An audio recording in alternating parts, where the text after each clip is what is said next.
Dando seguimento às nossas aulas de processo penal e mais especificamente sobre o Tribunal do Júri, hoje falaremos sobre a organização do júri e especificamente sobre as características do júri, as características para ser escolhido como um integrante do corpo de sentença. Na nossa apostila, vocês já devem ter lido, ela traz vários resumos de todas essas características do júri, sobre os princípios que regem o Tribunal do Júri, como nós já vimos, que está implícito e explícito na Constituição Federal. Então lá atrás, que o Tribunal do Júri, ele é um órgão da Justiça Comum Estadual e da Justiça Federal. Então o júri, ele acontece tanto na Justiça Estadual como na Justiça Federal. Nós aqui estamos mais acostumados ao júri da Justiça Estadual, que é o que acontece nas comarcas dos mais diversos locais do Brasil e do mundo. O júri é uma instituição milenar que acontece em várias civilizações. Inclusive, uma das origens do Tribunal do Júri, que é muito discutida sobre a origem, onde surgiu o Tribunal do Júri, mas uma corrente muito forte é da época de Moisés ainda, né? É bíblico, é uma origem que consta na Bíblia, na lei mosaica, que os próprios pares, os próprios membros daquela sociedade se reuniam para julgar o seu semelhante. E é o que acontece no Tribunal do Júri, onde o semelhante julga o seu irmão por um crime doloso contra a vida praticado. Então, essa que é a principal característica, o semelhante julgar o semelhante no Tribunal do Júri, que é um juiz leigo. O corpo de sentença é composto, nós já vimos, por 26 integrantes, um juiz presidente, que é o juiz togado, e mais 25 integrantes da sociedade. E ali já tem a escolha, no dia da sessão plenária, é escolhido aqueles 25 jurados que comparecem ali, já previamente sorteados, em uma audiência pública, mas ali fechada no fórum, são escolhidos de uma lista geral que é selecionada ali pela comarca, pela Justiça Comum Estadual, pela Justiça Federal, de membros e de pessoas ali de reputação, né, sem nenhuma dúvida que tenham uma reputação, uma ficha limpa, uma reputação, digo, ilibada, como eles fazem a escolha lá do STF, que você tem que ter reputação de notório conhecimento jurídico, de saber jurídico e reputação ilibada.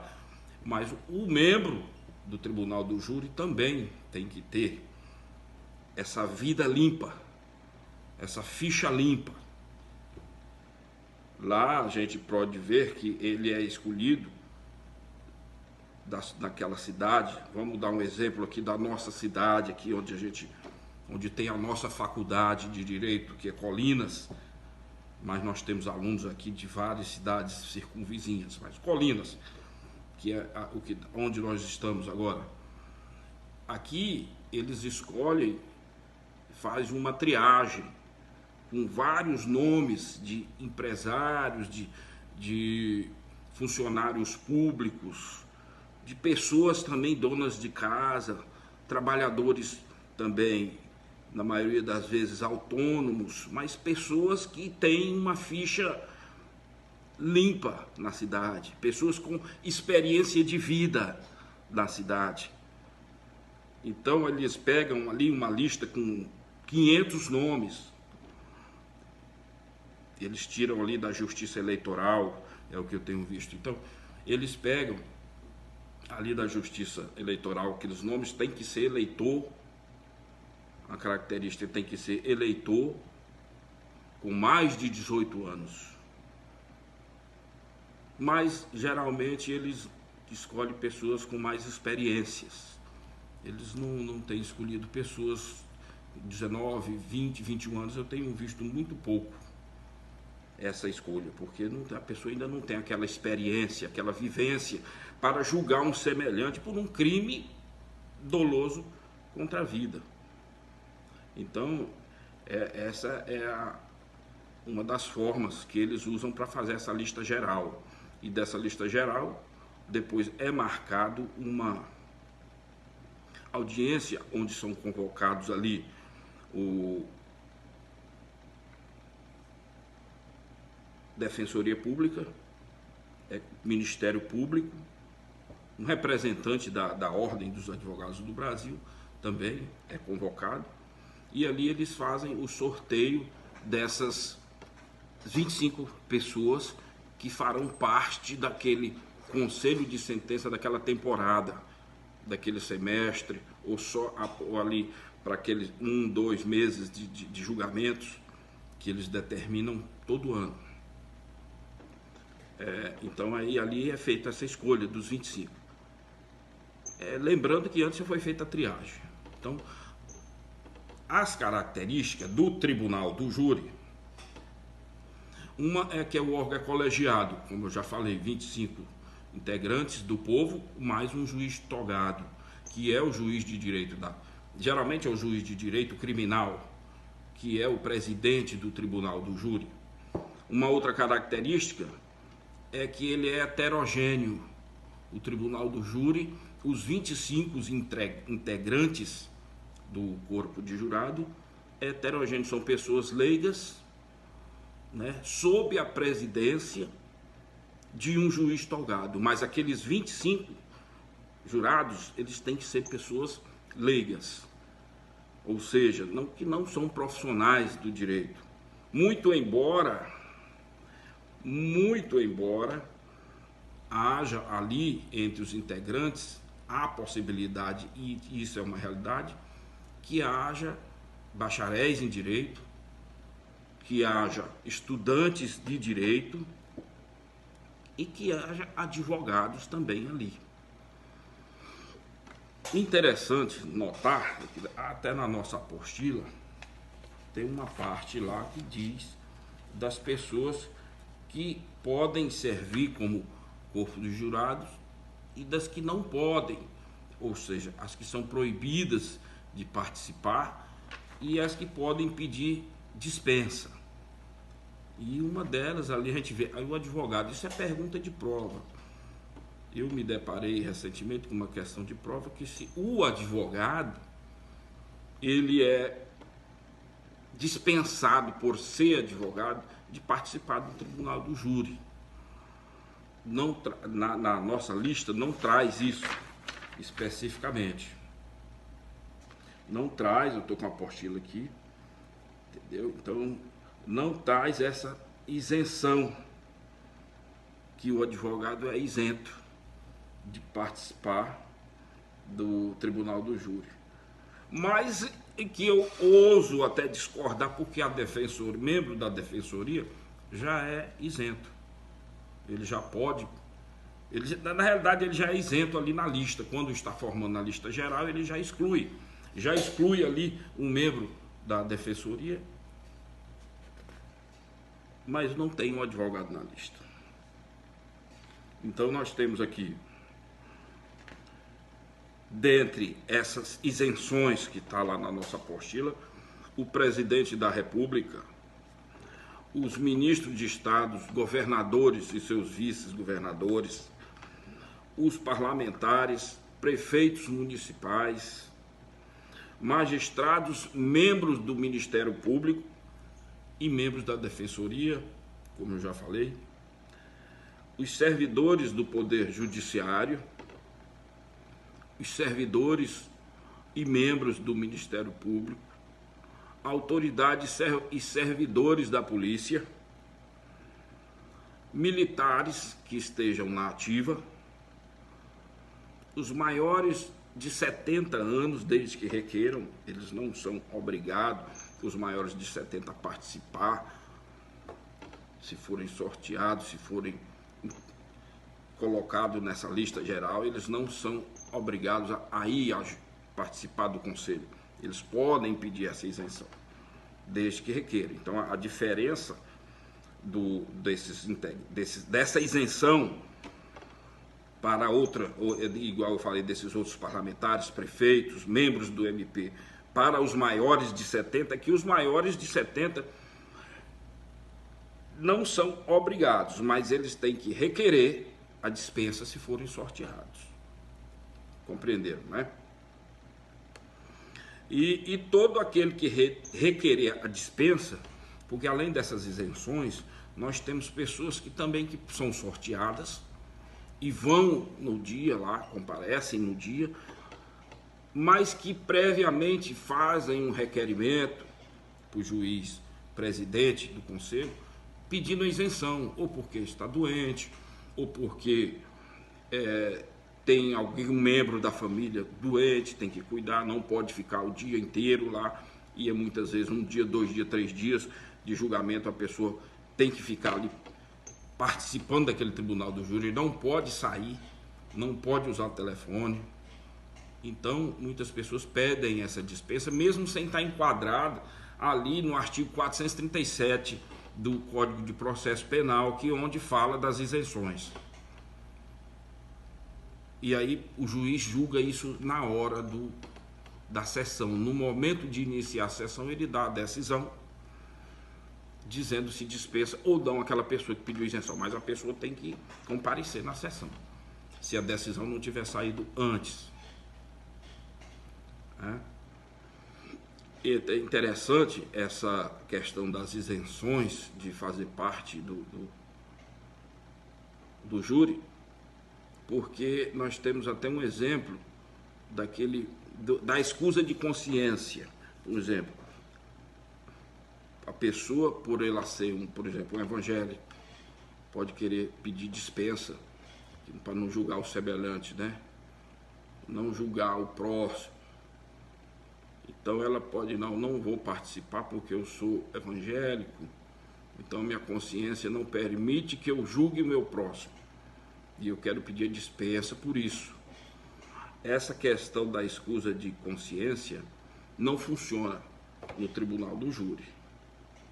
Se a pessoa é escolhida e não faz parte dessa lista do Código de Processo Penal do artigo 437, ela não tem direito na isenção por escusa de consciência, né? E um exemplo que até chamou a atenção é aquele filme, tem até O Último Homem, que ele pediu, não sei se alguém já assistiu, ele pede que não utilize arma, que não pegue em armas, apesar de querer servir o exército, mas que ele quer ir para a guerra sem usar armas. Mas ele era médico, né? Então ele ia salvar vidas como médico. E isso gerou um julgamento, ele foi a julgamento, né? Ele foi humilhado pelos colegas, pelos superiores, por essa escusa de consciência, que ele entendia que ele não tinha obrigação de usar armas, e realmente chega no final desse julgamento lá, pelos militares, né? E devido a um caso que foi julgado lá nos Estados Unidos, eles usam muito a questão da jurisprudência, dos casos que acontecem nos tribunais, eles baseiam muito nisso, nas emendas, e eles tinham um caso parecido, e ele saiu vencedor. No final, eles autorizaram que ele fosse à guerra sem pegar em armas. Então isso é a escusa de consciência. Lá funcionou para ele. A escusa de consciência lá deu certo. Mas aqui, para o tribunal do júri, não. Se a pessoa é evangélica, ela não tem esse direito de pedir para não participar do tribunal do júri pela questão apenas da sua religião. Entendeu?